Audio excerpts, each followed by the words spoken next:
Ebyemizannyo mu Agataliikonfuufu bikutuusibwako. That one egg's pet. And who's that guy? It's you.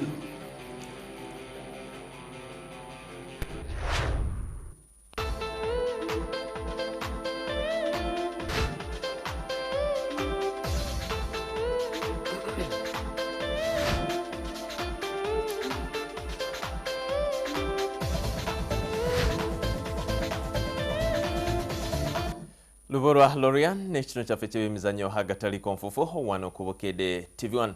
Tandikideko mu Star Times Uganda Premier League empira egizanyiddwa olunaku olwaleero ku bisaawe ebyenjawulo. Viper Sports Club eyongedde okuma likodi yayo okubanga ettiimu yokka etanaba kubanga ekubwamu mu leegi season eno. Ekubye Wakiso Giants ku goolo ebaddemu ku bwereere ku St. Mary's Stadium e Kitende nga BAyo yateebera nga kati akulembedde abateebi ne goolo ziri 8. Chetume ekubye Busoga United BDM Ndupalaka ne Bulu FC gubadde Mwaluwa guwedde 0-0 ate nga Express FC gubadde Jinja ku Kisaawe Kyenjeru guwedde 2-2 ne club ya Maroons FC ate nga yo club ya Police FC na gubadde ku Kisaawe Njeru ekubiddwa URFC ku goal emo ku bwereere. Katulabe ebibadde ku mukolo gwa Rio Star Sports Agency nga basima bannabyamizannyo basukulumye kuba naabwe omwezi oguwedde ogwa October.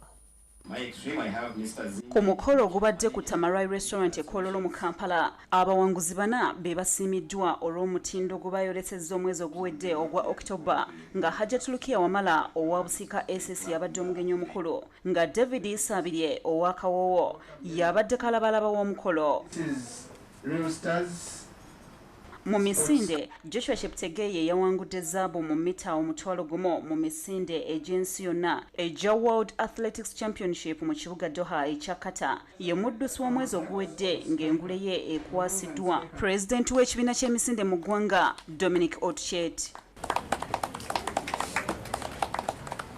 BAyo ye muzannyo w'omwezi oguwedde olwa ggoolo 4 ze yatebedde Vipers mu liigi wamu n'eggoolo gye yatebedde Uganda Cranes ng'emegga Burundi okwesogga empaka za Chani ez'akamalirizo ng'engule ye ekwasiddwa omu ku batendesi ba Vipers SC Ronald Salye.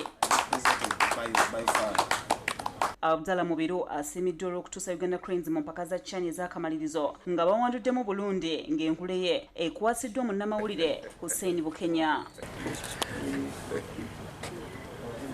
Mu mmotoka z'empaka Arthur Blick Jr. ye muwanguzi w'omwezi oguwedde oluvannyuma lw'okuwangula empaka za Kabalega Rally ezabadde Hoima nga Hajjatulukiya Wamala yamukwasizza engule ye. Award eri very inspirational, motivational kwegamba etuwa amaanyi okwongeramu nnyo amaanyi ate kusinga kulevo gye tuli. Oli bw'agamba tugenda ku award nga twagala tusanyuse bannaffe abakoze ennyo abeewaddeyo ne batuya okulaba nga ebyemizannyo bigenda mu maaso. Olw'okuba nti nali mbikozeeko nawulidde nga kirukutteko ne ŋŋamba kambivujjirire tulabike nga tubazzaamu amaanyi.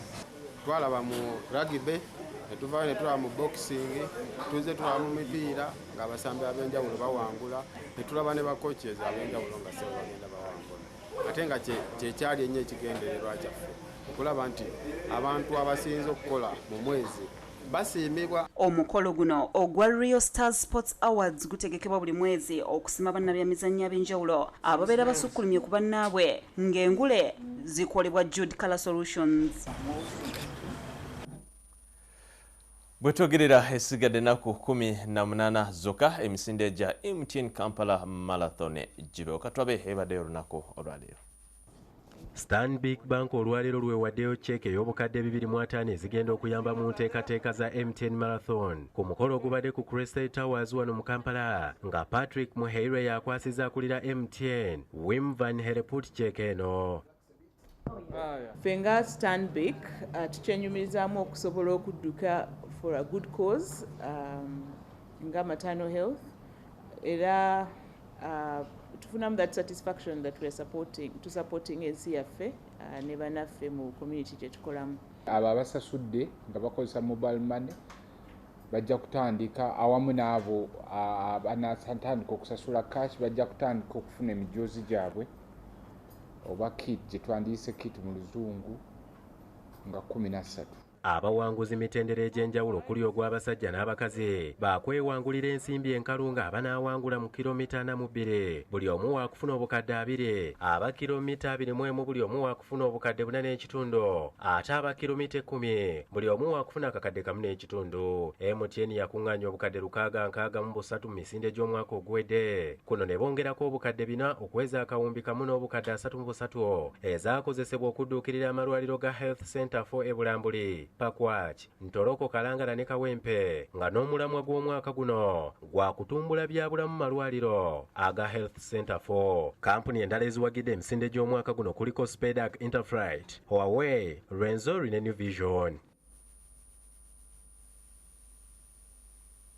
Amasomero ag'enjawulo gaganyuddwa mu ssente ezaakuŋŋaanyiziddwa mu misinde gya Elos Akala Run egyabaddewo mu Septemba w'omwaka guno.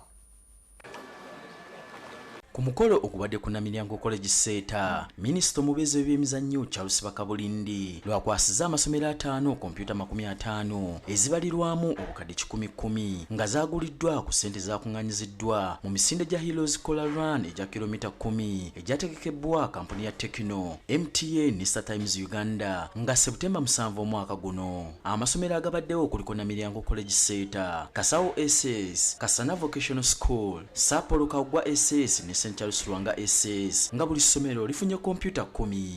This one to St. Peter's. Oh, congratulations. You are now modern. Thank you. That's what amasomero naddala nga gano amalungi tegali academically fit kyokka wabula n'ebitone Katonda bwe yali abawa yali n'ebitone ebyokuyimba ebyokuzannya emizannyo egy'enjawulo nabyo byetaaga okuteekamu amaanyi.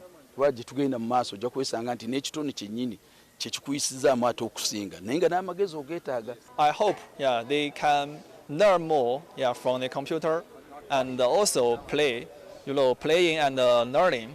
They will learn more, they will be ready to face the world much better, and thus they would ensure that they are entrepreneurs, they bring more jobs, they bring more technology in Uganda, and that's how Uganda will succeed.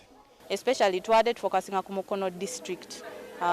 So kino kyekisoose tugenda tweyongerayo mu maaso okulaba nti tuwagira amasomero amalala nga tubawa computers oba ebintu byonna ebyetaagisa okuyiga ebintu bya technology.